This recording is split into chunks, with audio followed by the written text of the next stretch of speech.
Discover a land where wonders meet, where nature flaunts her most glorious creations, where time hovers between past and present, where the sunshine is as bright as the smiles that greet you, and something new awaits you every day.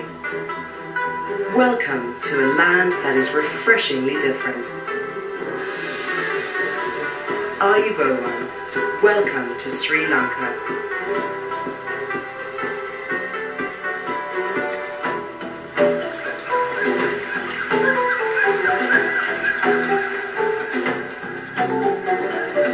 Golden beaches embrace our land from coast to coast, sporting fiery displays at dawn and dusk, with blue skies in between. The swirling waves keep rhythm, day or night.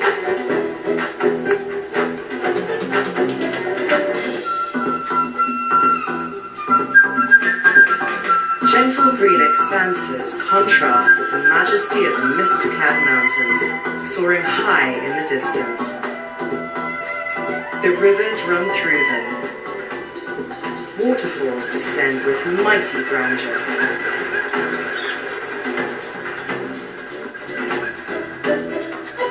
Wilderness thrives from lush jungles, arid scrublands, to verdant rainforests. Creatures bold and beautiful let you stray into their world to be awed by their lives and inspired by their uniqueness.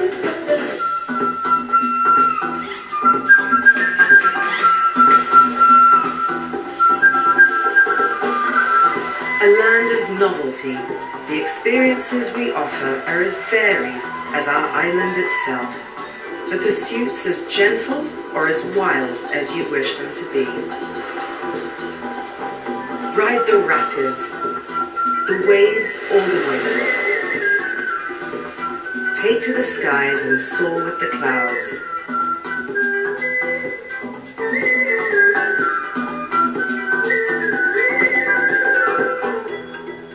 Our celebrations mirror the diversity of our culture in myriad ways.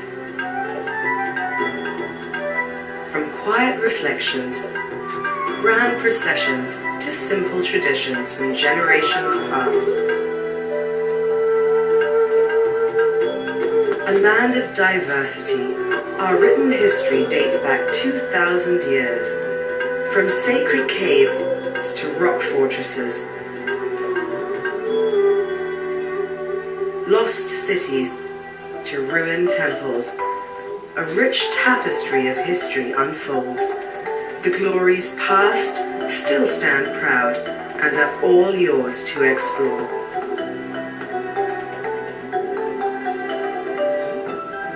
A heady mix of race, religion and traditions makes Sri Lankans who we are, different and unique.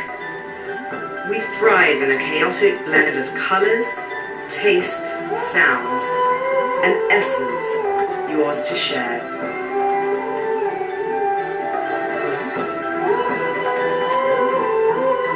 There is quietude and healing if you seek it. Wellness at its most luxurious, with traditional Ayurvedic care. Bliss at its purest.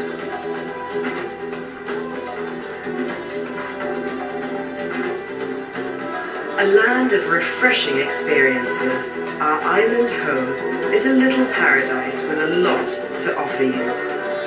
A place where treasures meet you in unexpected ways and leave lasting impressions. A place you will long to return to. A land that you will remember as truly the wonder of Asia.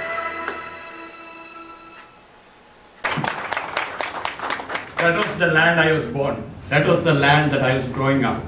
That was the land I spent 4 decades of my life. I love Mississauga. I love Toronto. I love Ontario. I love Canada. But it's my duty to pay gratitude, pay respect to the land I was born and which gave most of my insight to write this book. Venerable Mahasangha, Honorable Parnamitana, Consul General for Sri Lanka in Canada, Dr. Bikram Lamba, Dr. Jan Tahirat, Dr. Afi Choloto, Sheila Five, ladies and gentlemen. Oh, I missed Ron. Ron Lennick is the owner of this place, the CEO of Living Arts Center. I'm a bit excited today. Not that because of my book launch, because this is my fifth book launch. But today is very special to me because with this book,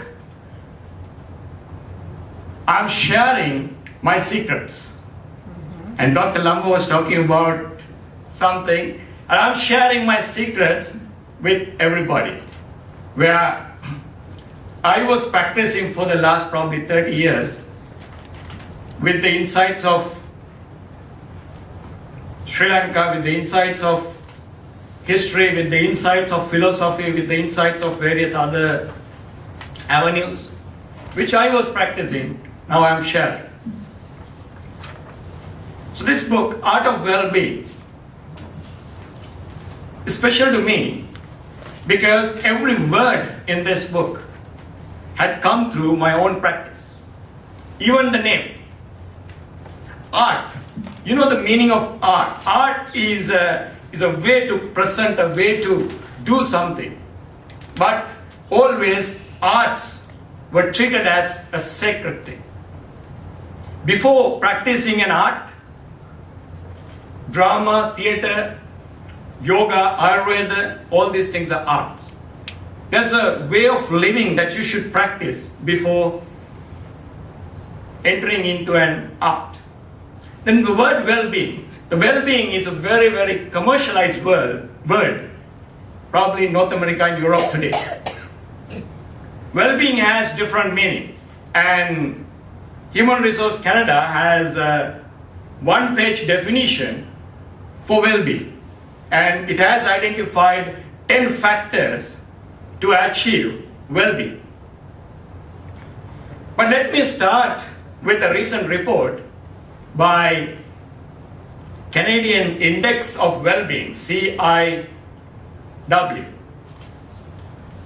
It says the Canadian GDP has grown up for the last 14 years by 28%. The Canadian GDP has grown. I'm taking Canada as an example because Canada is, according to the World Happiness Report published last year, Canada is the 5th best country to live. All other 4 countries are Scandinavian countries. So the North American or the other European countries in the world, the Canada is the first. So Canadian GDP has grown up by 28%. But the Canadian well-being has grown up only by 5.8%. And the worst data in that report is this. For the last 2 years, Canadian well-being has gone down by 20%. So mere 5.8% growth, but for the last 2 years, it has gone down by 20%. So what is happening? GDP is growing, the well-being is coming down. So today, the well-being and GDP are two different things.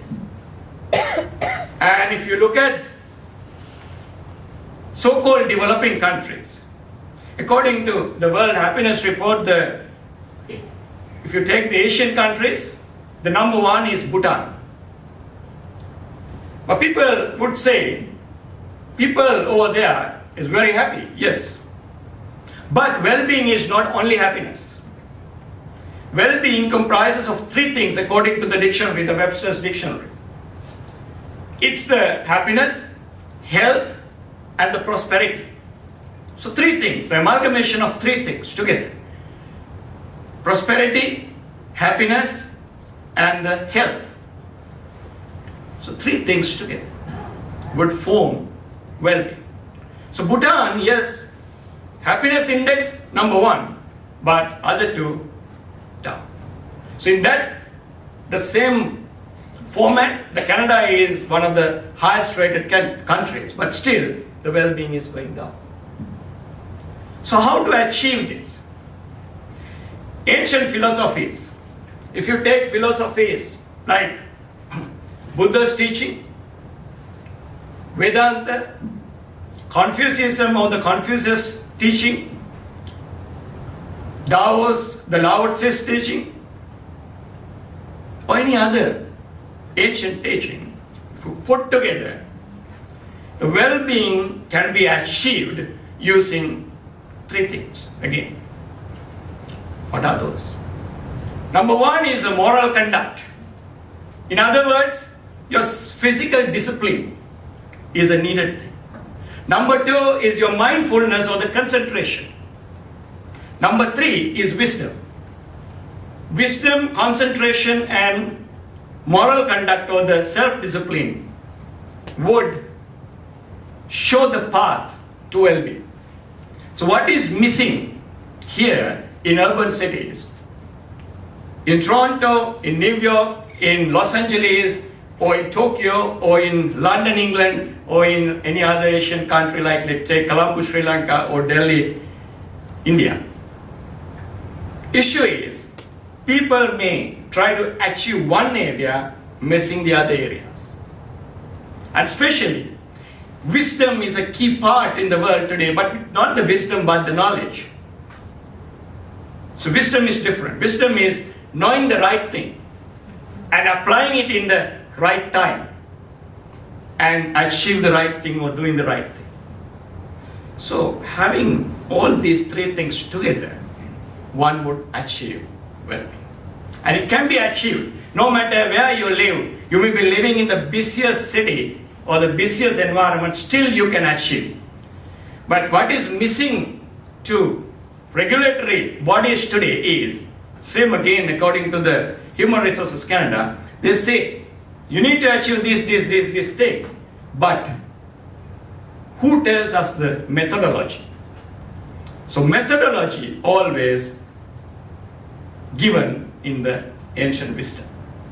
So what I was trying to do was, which I was practicing and achieved results for the last 30 to 35 years, I tried to pen down in a language which I think, because I used to talk or discuss these things with various people, and the same language I used writing this book. So having said that, let me finish my talk by saying this. My country, which I was born, and the country that I am living now, had helped me immensely to do this. But other than that, there's another person whom helped me to do this in a big and a great way. I would say like this, I would compare myself to a sailboat which sails in the deep sea. This particular person has been the anchor to me, the sail to me, and the compass to me. Who's that? None other than my wife, who is sitting there, Inoka. She has helped me to do that. So I thought writing this book, thank you. So I thought writing this book should go to her, because last November we completed 20 years of our marriage. So this is my 20th anniversary gift to her. And even though we are married for 20 years, we have met, we are spending together like, we've known each other for the last 26 years. So this is my 20th anniversary gift to her. And so that was one of my motivating factors to finish the book. But I couldn't finish that on time because due to various factors, but we passed 2 months, but still, her birthday is coming up on the 13th, but before that, I finished that. So it's my duty now to call her in front, because we had to do this launching together, right? Please come, right? And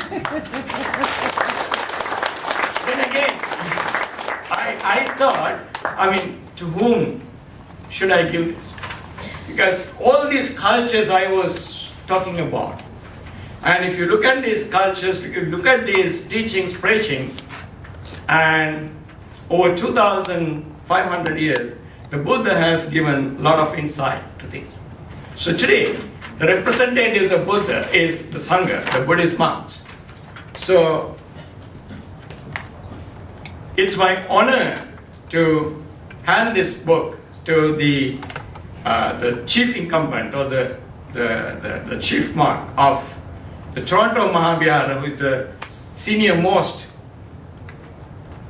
Buddhist monk here in this community, is Bhante Ratnasiri. And I may invite Bhante to the front, and because then everybody can say this and happy.